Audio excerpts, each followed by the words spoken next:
오늘은 부활주일입니다. 부활주일은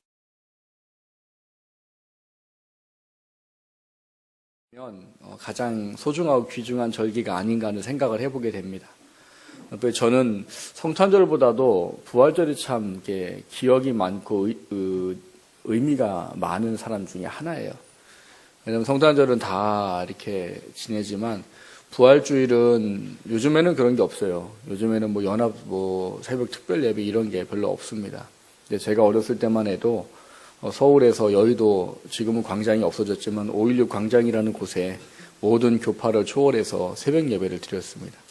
그때 당시에는 새벽에는 차가 버스가 안 다녔었어요. 근데 나라에서 그날만 인정을 해줬습니다. 그래서 버스 운송 회사들이 그날만 새벽에 4시부터 차량 운행을 해가지고 버스를 타고 여의도 5.16 광장까지 가서 방석 하나씩 들고 정말 수만 명의 사람이 모여서 예배를 드리고 부활의 기쁨을 같이 맞이했던 게 참 저한테는 기억이 커요. 왜냐하면 저희 어머님이 저만 목사가 될 거라고 저만 데리고 다니셨어요. 그러니까 항상 그 어릴 때부터 추운 데 가서 예배 드리고 끝나고 오면은 정말 사람이 인산인해라고 말하나요? 정말 막 모르는 사람들이 엄청나게 많아요. 그 5.16 광장이 가득 차가지고. 근데 가면서 사람들이 다 모릅니다. 근데 다 인사해요. 부활을 기뻐하고 축하한다고 인사하고 그렇게 햇볕을 맞으면서 돌아왔던 기억들이 늘 제 머릿속에 있어서 그런지 부활절이 참 저한테는 특별한 더 의미가 있지 않는가 생각을 좀 해보게 됩니다. 부활은 우리들에게 귀한 의미를 줍니다. 참지 않으려고 하는 것이 그 부활의 의미가 무엇인가 하는 겁니다. 본문에 보면 예수님이 십자가에서 부활하심에 대한 부분들을 우리에게 이야기하면서 우리에게 중요한 교훈 하나를 가르쳐 주게 됩니다. 그것은 그분이 죽으셨다라는 사실과 우리의 구원을 위해서 고난을 받으셨다라고 하시는 사실과 또 그분이 부활하셨다는 사실입니다. 주님께서 부활하심에 대한 의미를 우리가 기억해야 되는 가장 중요한 이유는 그분의 부활하심이 무엇 때문인지에 대한 것들을 우리가 밝히 아는 것이 무엇보다 중요하고 의미가 있다라고 할 것입니다. 그 부활의 의미는 다른 것이 아닙니다. 예수님이 예수님 자신을 위해서 다시 살아나신 것이 아니라고 하시기 때문입니다.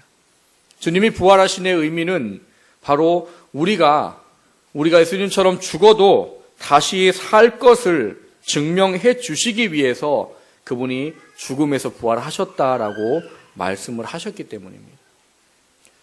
그분은 부활하실 이유가 없으세요.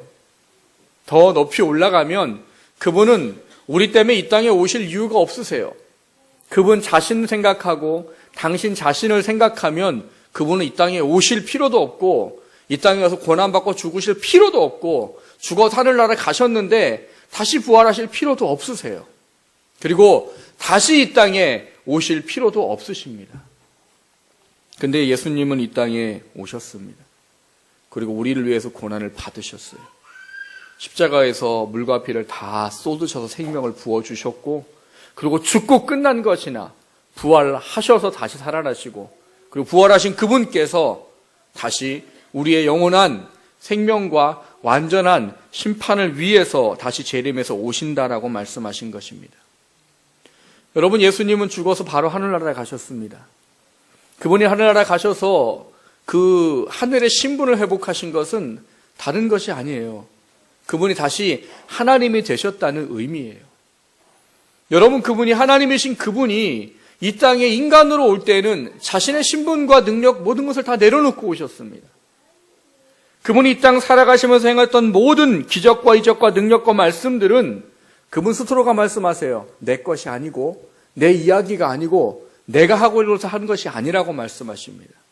다 뭐라고 말씀하시느냐? 나를 보내신 아버지 하나님의 뜻을 위해서 이것을 하는 것이고 나를 보내신 이의 말을 하는 것이고 성령이 주시는 능력으로 내가 이것을 행한다라고 하실 정도로 그분이 하늘에서 내려오실 때는 모든 그분의 신적인 능력과 권능을 다 놓고 오셨어요. 여러분, 그분이 살아계신 동안 난 하나님이야. 나를 하나님으로 대우해야지. 그런 얘기 들어보셨습니까? 성경 어디에도 없어요. 오히려 뭐라고 말씀하십니까? 인자는 섬김을 받으려 오려 함이 아니라 섬기러 왔느니라라고 말씀하시고 사람들을 섬기는 것에 모든 공생의 3년을 다 쏟아 부으셨던 분이 예수님이세요. 그분이 공생의 기간 동안 행했던 것은 피곤하고 배고프고 고달픈 거였습니다. 사람들에게 치료를 하기 위해서 밤늦게까지 치료를 하고 늦게 잠드셨는데 새벽같이 일어나서 기도하셔야 했고 또 그 다음날 매일매일의 삶들을 살아가는 일들을 그분은 온전히 다 감당하셨다는 거예요.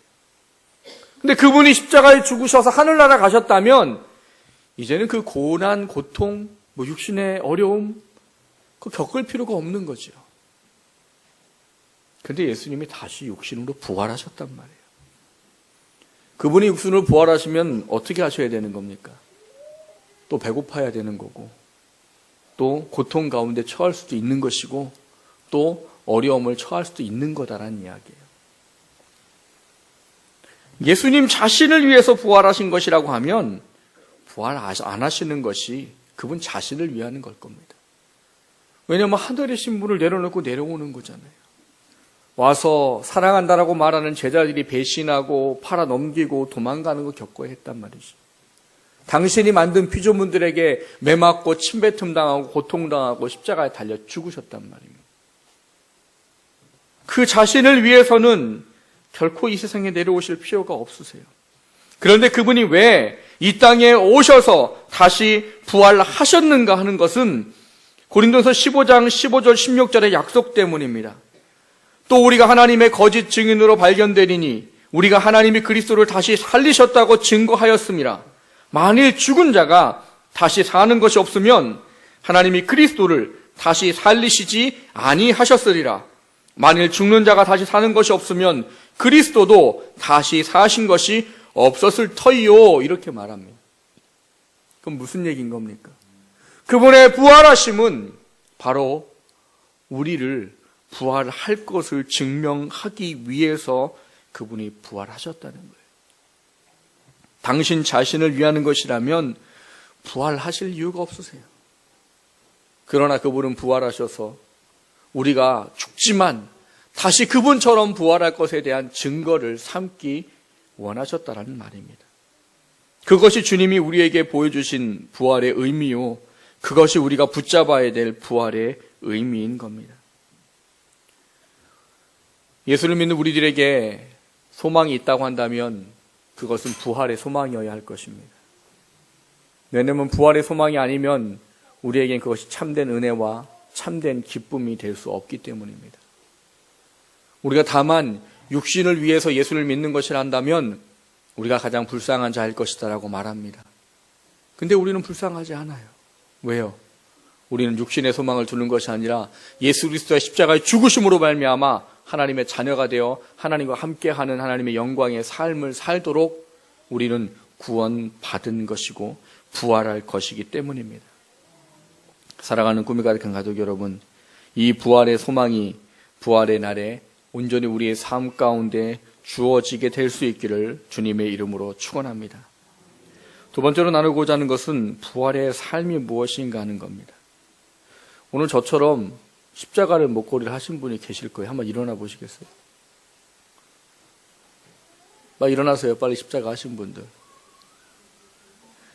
바꾸고 집에서 안 놓고 오신 분들 일어나세요. 이분들이 어떤 분이신 줄 아세요? 왜 이분들 십자가를 목에 달고 있을까요? 제가 아침에 드렸거든요. 앉으세요. 제가 그리고 그렇게 했어요. 꼭 십자가 달고 오세요. 저는 액세서리를 별로 좋아하지 않습니다. 반지도 안 끼고 살아요. 근데 왜 이걸 했느냐? 여러분, 고난과 부활, 이것은 그런 거예요. 우리가 그것을 기억하고 인정하고 거기에 동참하고 마음을 품을 때 그게 내게 되는 겁니다. 부활의 기쁨을 맞는 건 그냥 주일날 아침 와서 맞는 것보다 새벽에 잠을 깨워서 부활의 주님을 기억하고자 하는 것에 더 큰 마음이 있다는 말입니다. 고난주간은 고난 보내는 것이 고난의 의미가 있는 것이 아니라 그 고난에 동참하기 위해서 깨어 기도하고 고난에 동참하는 삶이 무엇인지를 돌아보며 살 때 비로소 의미가 있다는 말이에요. 우리가 예수님을 믿는 건 삶에서 우리에게 이루어지는 것이 있을 때 비로소 의미가 있어지는 것이지 우리가 머리로 알고 있는 것만 가지고는 의미가 없습니다. 제가 그랬어요. 이거 하고 오시라고. 여러분, 별거 아니지요. 근데 생각해 보세요. 다 하늘나라 갔는데 지금 일어난 분들만 상을 받는다고 생각하시면 어떠시겠어요? 아이, 설마 내가 믿는 하나님이 얼마나 사랑이 많으신 하나님인데 뭐 그거 안 했다고 상 안 주실까요? 안 주십니다. 새벽 예배 나왔다고 안 나왔다는 이야기를 하고자 하는 것이 아니에요. 오늘 본문이 우리에게 말하는 것이 그것입니다. 예수를 구주로 믿고 고백하고 살아가는 것, 저만 그분이 날 위해 십자가에 죽으셨고 부활하셨다는 것을 믿는다는 것, 그것만 가지고는 여러분 하늘나라 가서 우리에게 받아야 할 것이 없어요. 하나님은 우리를 구원하시면서 예수를 구주로 고백하는 이들에게 한 가지 주시는 것이 있습니다. 그것을 성경에서 어떻게 말하느냐? 주실 것으로 말씀하십니다. 근데 그 주실 것이 무엇이냐? 하늘의 상과 영광과 면류관이라고 말해요. 그것은 예수를 구주로 고백한 사람들은 다 원래 받아야 되는 거다란 말이에요. 원래는 하나님이 그것을 위해서 그들을 자녀 삼으시고 그들이 영의 사람으로 살아가도록 하나님께서 그 주실 것에 대한 것을 미리 말씀하셨다는 이야기예요. 근데 문제는 성경이 우리에게 가르쳐주는 것은 그러면 누구나 다 하늘에 가면 상을 받습니까? 그렇지 않다라는 거예요. 쉽게 얘기하면 그런 것 같아요. 이게 통장은 통장인데 이게 점점 늘어나는 통장이 아니라 점점 줄어드는 통장인 거예요. 어떤 통장이 그렇습니까? 마이너스 통장이 그렇잖아요. 마이너스 통장 받으면 액수가 있잖아요. 그럼 점점 쓰면 없어지잖아요. 반대로 하나님이 우리에게 마이너스 통장과 같이 향금과 영광과 면류관을 받도록 여러분에게 이미 주시기로 하셨던 거예요. 근데 그것이 점점 우리의 인생의 삶 때문에 점점 줄어들고 나중에는 그것조차 받지 못하는 사람도 있다라고 말하는 거예요. 고린도전서 3장을 보시면 거기에 하나님 우리의 마지막 날 우리에게 행하시는 것이 있다라고 말씀하십니다. 우리 모두는 그리스도를 터를 두고 그 위에 무엇인가를 세우는 사람이라고 말합니다. 어떤 사람들은 금과 은과 보석으로 세우고 어떤 사람은 나무와 지푸라기로 세우고 그것을 세우는 것은 좋다 이겁니다. 근데 마지막에 주님께서 그 구원받아 하나님의 자녀된 이들의 그 삶의 공적을 불러 태워 시험해 보신다라고 말씀하십니다. 문제는 불로 태워 시험해 봤을 때 그것이 타지 아니하고 인생의 공적이 남아있는 사람은 상을 받을 것이지만 만약에 그것이 다 타서 공적이 남아있지 않은 사람은 해를 받을 것이다라고 말합니다. 해를 받는다는 말이 우리를 참 당황스럽게 만드는 거예요. 지옥 가는 사람에게 해를 받는다고 말하면 맞지요. 근데 천국에 갔는데 하나님의 자녀가 되었는데 해를 받는다라고 말씀하시는 것이 우리를 굉장히 당황하게 만든단 말입니다. 우린 과연 그럼 천국에 가면 무슨 해를 받을까요? 여러분 천국을 가기를 원하잖아요. 근데 천국에 가서 해를 받을 거다라고 말하면 과연 누가 천국에 가고 싶다고 할까요? 하는 겁니다. 우리 번역에는 해라고 되어져 있지만 이것은 원래 의미대로 따지면 받을 것을 받지 못하게 된다라는 의미로 되어져 있습니다. 받을 것을 빼앗긴다라는 의미로 되어져 있습니다. 그게 아까 말씀드렸던 거예요. 예수를 구주로 고백하고 믿는 하나님의 자녀들은 그들이 이제는 주님과 연합한 삶을 통해 세례받고 하나님의 자녀로 예수 그리스도를 믿는 사람으로 살겠다고 고백하는 그 믿음 가운데 살아가고자 하는 것입니다. 근데 세례받은 것과는 전혀 상관없이 삶을 살아가고 내 삶의 초점과 내 삶의 소망과 내 원하는 것이 육적인 것에 맞추어져서 내가 하나님과 연합한 것을 잃어버리고 살 때에는 그 삶이 우리로 하여금 받을 것들이 점점 줄어들도록 만들게 한다는 거예요. 상은 하나님께서 말씀하신 십자가의 보혈의 은혜 앞에 예수 그리스도를 믿고 구원받고 세례받은 이들이 그 합당한 삶대로 살아갈 때 그것이 우리에게 주어지는 것이다라고 말합니다. 그래서 오늘 본문에는 10절에 우리에게 그렇게 말하는 겁니다. 내가 그리스도와 그 부활의 권능과 그 고난에 참여함을 알고 뭘 한다고요? 부활의 권능과 고난에 참여함을 알고 그 죽으심을 본받아라고 말하는 거예요. 그게 바로 예수 믿고 세례받은 사람의 삶입니다. 그럴 때 우리에게 말하는 것이 11절이에요. 어떻게 해서든지 죽은 자 가운데서 부활에 이르려 하노니라고 말하는 겁니다. 물론 우리는 행위로 구원받는 건 아닙니다. 여기서 말하는 부활에 이르려 한다는 말은 우리가 우리의 삶에서 세례받은 자로 합당한 삶을 살기 위해서 우리가 영적인 싸움을 싸워나가고 그 싸움을 통해 우리가 주님 앞에 설 때 사도 바울의 고백처럼 나의 달려갈 길과 주 예수께 받은 은혜의 사명을 마치려는 것에는 나의 생명을 조금 더 귀한 것으로 여기지 않겠더라고 고백하고 사는 것이요. 그리고 자신의 인생을 놓고 마지막 볼 때 나는 나의 길을 다 마쳤고 이제 나에게 의의 면류관이 예비되어 있다라는 것을 믿는다는 고백이 바로 예수 그리스도를 구주로 고백하고 영접한 자의 삶이요. 그것이 우리로 하여금 하나님 앞에 하늘나라 갔을 때 우리에게 그 상을 받도록 하는 하나님의 계획하심의 은혜다라고 말하는 겁니다. 그것을 위해 오늘 우리에게 말하는 것이 사도 바울의 고백입니다. 13절 14절 보면 그렇게 말합니다. 형제들아 나는 아직 내가 잡은 줄로 여기지 아니하고 오직 한 일 즉 뒤에 있는 것을 잊어버리고 앞에 있는 것을 잡으려고 표대를 향하여 그리스도 예수 안에서 하나님이 우리 위에서 부르신 부름의 상을 위하여 달려가노라 라고 말하는 것입니다. 그게 바로 우리의 삶입니다. 여러분 고난주간 또 부활절을 통과하시면서 우리가 부활의 은혜에 감사하는 것만 생각해서는 안 됩니다. 그것에 동참해야 된다는 거예요. 그것을 동참할 때 여러분 우리에게는 값없이 주어지는 구원의 은혜 속에 우리가 살아온 인생의 삶을 통해 하나님은 우리에게 상과 의의 면류관과 하나님의 영광을 우리에게 부어 주실 것입니다. 하늘을 소망하며 사십시오.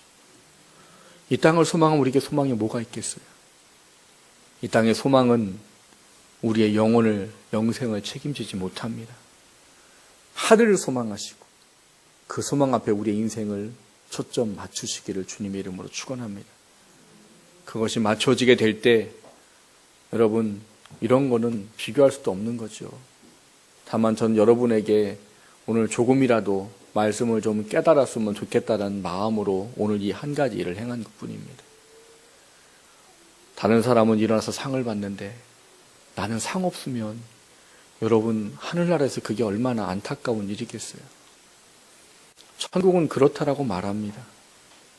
사람의 영광이 다르고 각종 짐승의 영광이 다르다고요. 해의 영광이 다르고 달의 영광이 다르고 별의 영광이 다르고 별과 별들의 영광이 다르다라고 말합니다. 여러분 원하기는 우리 모두가 주님 앞에 설 때 커다란 하나님의 의의 면류관, 영광의 면류관을 쓰게 되기를 주님의 이름으로 축원합니다. 주님 앞에 설 때 주님 우리에게 말씀하실 잘했다. 착하고 충성된 종아, 내 잔치에 참여해라. 그것이 우리에게 들려지는 하나님의 음성 될 수 있기를 주님의 이름으로 축원합니다. 자, 같이 기도하기 원합니다. 하나님, 부활의 기쁨과 은혜 앞에 우리의 삶을 다시 한번 돌아보기 원합니다. 우리가 아무 생각 없이, 아무 돌이킴 없이 우리가 삶을 살지 않게 해주시고, 우리가 고난과 부활에 동참하는 것이 다만 예식과 의식이 아니라 내 삶의 동행이 되고 내 삶이 되고 내 삶이 하나님 앞에 설 때 불타지 않은 공적이 될 수 있게 해 주옵소서. 연약한 나를 깨워주시고 연약한 나를 붙잡아 주시고 내 마음의 심령이 오직 하나님께 맞춰질 수 있도록 하나님 제게 힘을 주옵소서. 한 주간 고난에 실패했다만 하나님, 그 고난을 다시금 돌아보기 원합니다. 부활의 그 영광에 우리가 참여하기를 원합니다.